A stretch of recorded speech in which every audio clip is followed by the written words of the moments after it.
caminhando contra o vento, sem lenço, sem documento, no sol de quase dezembro. Eu vou. O sol se reparte em crimes, espaçonaves, guerrilhas, encardinadas bonitas. Eu vou. Olá, meus ouvintes, tudo bem com vocês? Aqui quem fala é a Ana Paula. Bom, pessoal, hoje nós iremos falar sobre o livro Fahrenheit 451, que é um romance clássico, escrito por Ray Bradbury. O livro foi publicado pela primeira vez em 1953, mas o conceito inicial do livro se iniciou em 1947, no conto Brer Fênix. A história conta uma época em que todos os livros são proibidos, e onde bombeiros, em vez de apagar o fogo, colocam fogo nos locais, até mesmo matando pessoas que estavam dentro delas, que normalmente eram leitores. Bom, pessoal, aqui conosco quem está é Mariana. Oi, galera. Ana Pascoal. Oi, gente. Isabela Kinderé. Oi, galera. Pietra. Oi, pessoal. E Isabelle Otero. E aí, gente? Bom, Mariana, você podia me dizer que... Será que Beth, ele não lia mesmo os livros que ele tinha em casa? Bom, o Beth ele era o chefe do corpo de bombeiros e ele era totalmente contra os livros, obviamente. Quando ele era pequeno, mais novo, né? Ele lia esses livros e amava. Só que conforme ele foi começando a crescer, ele começou a perceber que as histórias elas eram totalmente diferentes da realidade que ele vivia. E decidiu então por isso tornar-se bombeiro, né? Que o bombeiro naquela época ele exterminava os livros. Essa caída, né, da realidade de Beth, ela é muito parecida com a história do Buda, que mesmo morava em um castelo, Isabel dizia que a realidade era tudo o que acontecia naquele castelo. Mas quando ele saiu, ele percebeu que era totalmente diferente. Mas voltando à pergunta, mesmo depois de Beth ele ter sido contra os livros, ele ainda os guardava na sua casa, mas dizia que não lia. Eu realmente acredito que ele não lia esses livros. No entanto, ele guardava esses livros para mostrar que ele era superior a eles, para mostrar os livros, né, como se eles fossem pessoas, digamos, que ele era superior, que tudo o que os livros diziam era mentira e que a bolha em que o Beth vivia era toda a verdade. Muito bom, Mariana. E eu também creio que talvez ele tenha entrado também para o corpo de bombeiros pelo fato de ter medo de ser julgado, como Montag foi julgado, né? Verdade, pode ter sido por isso também. Muito bom. Bom, Ana, você poderia me dizer qual é a relação do livro com a sociedade atual? Bom, Montag, logo no começo do livro, ele conhece uma adolescente de 17 anos que esbarra com ele e começa a puxar assuntos que não tem nada a ver com a realidade dele. Isso é uma coisa inédita. Então, Montag, com o passar dos dias, começa a sentir falta das conversas que tinha com essa menina e espera ansiosamente para encontrá-la. Essa é uma sociedade que não conversa, que não troca ideia, pensamentos, que somente interage com os meios de comunicação. E isso é muito fácil de comparar com os dias atuais, quando você se dá conta que a maioria das pessoas que você conhece acorda e vai dormir com o celular na mão. Elas interagem com pessoas por aplicativos, mandando fotos, vídeos e mensagens que são totalmente pensadas para serem enviadas, para parecerem perfeitas, sem defeitos e que tenham uma desenvoltura ótima de palavras, criando de uma certa forma ou outra personagem, pois elas não estão sendo nada naturais. Estão mentindo suas idades, coisas que fazem no dia a dia, como com que elas trabalham, onde estudam e por aí vai. Isso tudo já havia sido desenvolvido e pensado há mais de meio século atrás pelo autor do livro. Muito bom, Ana. E também é muito interessante o fato de o livro ter sido escrito já faz um tempo. Ele ainda diz algo que ocorre ainda na sociedade dos dias de hoje, né? Que é a falta de acesso aos livros, né? Os jovens, principalmente, leem cada vez menos. Isso é muito preocupante. Bom, Isabela Kinderé, você poderia me dizer qual que é o perigo principal da censura no livro? Oi, galera. Um dos maiores perigos para a humanidade, com certeza, é a censura, pois com ela você não pode mostrar as suas opiniões, seus pontos de vista em diversos assuntos. Com ela, as pessoas ficam cada vez mais vulneráveis e muito mais fácil manipuladas e dependentes do governo. Você acaba literalmente vivendo em um mundo distópico, onde as pessoas não são donas de seus próprios pensamentos. Um exemplo de censura é a ditadura, em músicas com mensagens subliminares, e outro exemplo é o livro A Menina que Roubava Livros, que conta a história de uma menina que foi adotada e amava ler, e ela roubava livros de famílias muito ricas. O governo via a literatura como um pensamento inútil. Concordo plenamente com o que você disse, Isabela.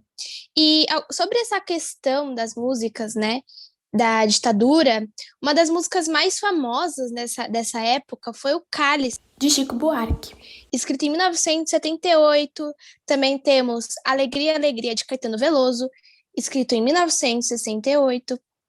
Então, é muito interessante essa questão, principalmente também do filme A Menina que Roubava Livros, que mostra um pouco a vivência de uma menina, né, que vivia no nazismo, né, que é também um exemplo dessa situação. Sim, com certeza. Bem, seguindo em frente, Pietra, você pode me dizer o que Montag, o que ele fez, o que fez ele mudar de ideia sobre os livros? Bom, o Montag, ele vivia muito no piloto automático, então ele não parava para pensar na vida dele, se ele era feliz, se ele gostava do trabalho dele, da esposa dele. Então ele nunca parou para se perguntar isso. E quando apareceu a Clarice e ela começou a perguntar para ele ficou pasmo com as perguntas. Falou: "Claro que eu sou feliz". Mas quando ele realmente foi parar para pensar, ele viu que ele não era feliz, que ele não amava a esposa dele, que ele não gostava do trabalho dele. Então, aí ele foi atrás dos livros para realmente achar sua alegria. Mas muito antes disso, ele, ele já tinha uma pulga atrás da orelha, porque antes ele roubava alguns livros dos incêndios que ele causava e escondia no ar-condicionado. Então, quando apareceu a Clarice, despertou ainda mais esse interesse nele. E aí ele começou a ler e ir atrás da real felicidade dele. Muito bom, Pietra.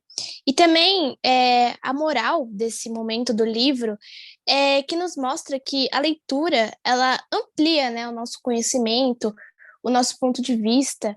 Então, ela deixa a nossa mente mais aberta, né? Sim. Bom, e Isabelle Otero, você sabe o significado, como podemos relacionar a salamandra com os personagens do livro? Oi, Ana.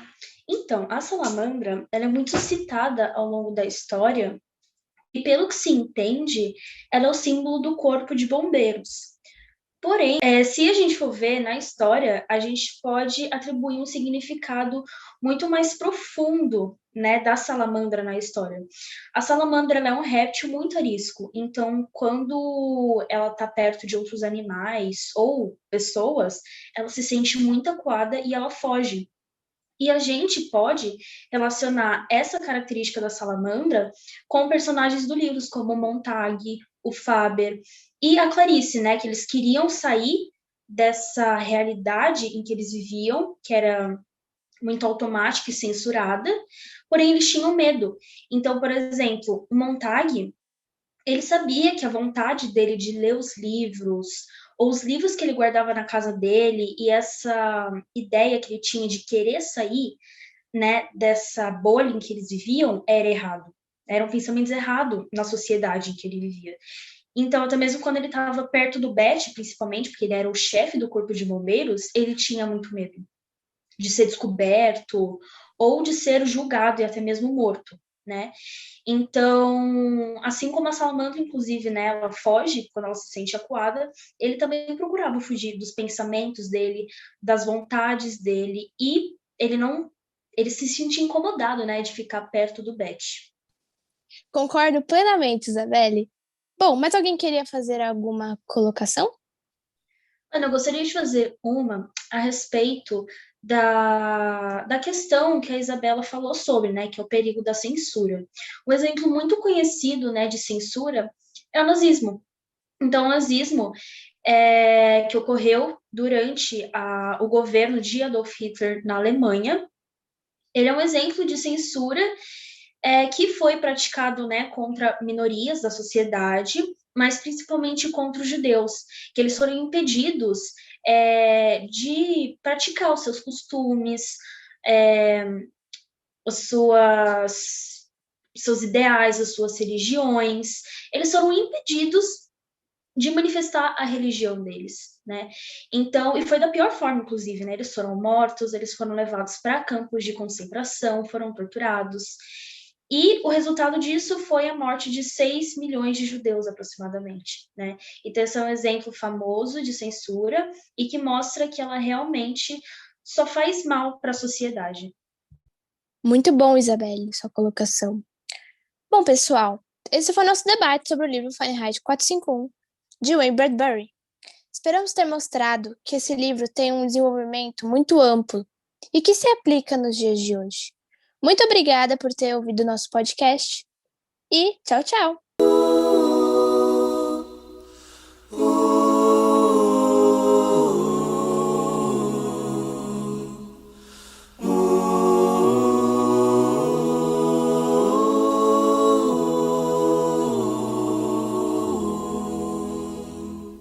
Pai, afasta de mim esse cálice. Pai, afasta de mim esse cálice. Pai, afasta de mim esse cálice de vinho tinto de sangue.